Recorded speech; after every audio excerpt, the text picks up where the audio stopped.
It was a Monday like any other on the surface, yet beneath the ordinary hum of Tucson's desert evening, something extraordinary had happened. The 5 p.m. ransom deadline had come and gone 4 hours ago. No wallet address appeared. No proof of life photo arrived. No messages had been released to the public. Just silence. And in that silence, amidst the tension and uncertainty, one man's words pierced through, offering a perspective few could have anticipated. Tom Brokaw, 86 years old, the voice that had defined American network news for decades, who had anchored through wars, elections, crises, and the collective heartbreak of 9/11, finally spoke. Not on television, not in an op-ed, not for the public record. He spoke quietly, deliberately, to a small circle of 8 former colleagues and longtime friends in his New York home. No cameras, no microphones, no press, just chairs pulled into a circle, the scent of coffee and Brokaw, steady and precise, ready to share a story he had carried for decades. One of those 8 reached out at 7:14 p.m. Eastern and asked if I wanted to know what was said. I did, and what follows is not rumor, not speculation. It is what Tom Brokaw shared in that living room. A candid, deeply human insight into Savannah Guthrie, her mother Nancy, and the invisible forces that shaped the way Savannah moves through crisis. Tom began without preamble. I've known Savannah since she was the new kid on the 4th floor at 30 Rock, he said. She was 30, maybe 31. Hungry, polished, polite to a fault. But there was something else. Something I recognized immediately because I'd seen it before in others who grew up under a very particular kind of parent. He paused, letting the weight of his observations settle. She carried her mother around with her like a second heartbeat. Not sentimental. Not a call mom every Sunday kind of love. I mean control. Absolute control. Nancy Guthrie never gave it up, even when she wasn't physically present. Savannah carried it everywhere, a constant pulse she couldn't ignore. And that, he said, is the lens through which you must view every decision Savannah has ever made, every moment of poise and restraint you see on screen today. She didn't raise her children by being soft, Brokaw continued. She raised them by being unbreakable, by teaching them that the world punishes weakness and that only discipline, only resilience is rewarded. Savannah learned that lesson earlier and deeper than most children learn anything in their lives. Then, he shared a memory no one in the room had heard before.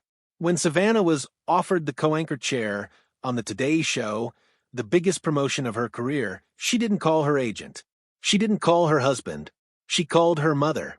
Mom, they want me to co-anchor the Today Show. And Nancy's reply? Fine, but don't let it go to your head. Don't let them see you sweat. You're there to work, not to be liked. Tom looked around the circle, eyes steady. Savannah told me that story with pride, not resentment.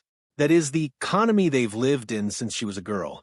Approval comes for performance, not for feeling. Love is proven through action, not need. And that economy, Brokaw explained, is what Savannah is operating under now, in the midst of one of the most harrowing moments of her life. Watch how she speaks to the camera. Watch every word, every pause, every gesture. Thank the public first. Acknowledge her mother. Reference the ransom reports. Only then make the plea. That is not instinct. That is choreography. New York taught her that. And right now, she is executing that choreography under unimaginable pressure. One of the attendees asked, cautiously, "Do you think Nancy would disapprove if Savannah fell apart on camera?" "I think she would be appalled," Brokaw said without hesitation. "Not because she doesn't love her daughter, she does, but because she spent decades teaching her the opposite. That moment when you let emotion take over, you lose. Nancy never lost. Not when her husband died. Not when life knocked her down. Not when raising 3 kids alone. And Savannah has absorbed that code completely. She cries privately very rarely. And when she does, she stops herself within seconds, wipes her eyes, smiles, moves on." He added almost painfully, "I've seen her cry exactly twice. Once for her father-in-law, once for her own daughters facing hardship. Both times, she contained herself immediately. That isn't strength, it's conditioning. And right now, that conditioning is the only thing keeping her upright. But it's also what could eventually break her. Brokaw then shifted to the recent videos Savannah released during the crisis. The February 7th plea. We will pay. Watch how she says it. Like she's reading terms of surrender in a treaty negotiation. No tremor, no pleading. Just clarity, resolve, dignity. That is how she sounds when reporting to command. Even when command is missing, even when it's in danger, she is still following orders. Another person asked quietly, can she keep this up? Another week? Another month? Tom shook his head. I don't know. She's already running on fumes. You can see it in her eyes. The light is dimming, but she won't let it go out. Not yet, because letting it go out means admitting she can't fix this. Admitting she can't fix, this means she has failed her mother. And that is a verdict she has spent her entire life avoiding. He shared a brief, devastating memory from a decade ago. Savannah was going through a personal stretch. She came in early one morning, whispered to me, I called Mom last night. I told her I was struggling. And she added, you've handled worse. Handle this, so I'm handling it. And then she went on air to interview a grieving parent like nothing had happened. That is who she is. That is who Nancy made her. And right now, he said, leaning back, that is who is negotiating with a kidnapper, managing national attention, comforting her own children, and breathing, all while believing that if she stops handling it perfectly, she loses the only love that has ever mattered. He didn't rush the room with this first wave of memories. He let them settle. Then he shifted to the specific timeline of the crisis. Think about February 1st, he said. Not the sheriff's timeline, not the public narrative, but the one Savannah and her siblings controlled. Sunday, the house is found empty. Monday, search ramps up. FBI joins. National attention explodes. Still nothing from her. Tuesday, ransom notes hit TMZ and local stations. Bitcoin demands circulate. Still nothing public from Savannah or the siblings. Wednesday, the first video drops. Notice the timing. Late Wednesday evening. Not before. That delay is Nancy. Savannah waited until she could deliver perfectly. Thank the public first. Frame her mother as strong, faithful, light-filled. Address the captor with dignity instead of desperation. That is not instinct. That is training. He returned to the February 7th video. When she says, we will pay, she looked straight into the camera. For words. No quiver.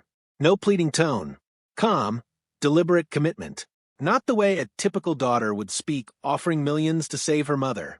That is how a soldier or lawyer reports to command. And she is giving that command to herself.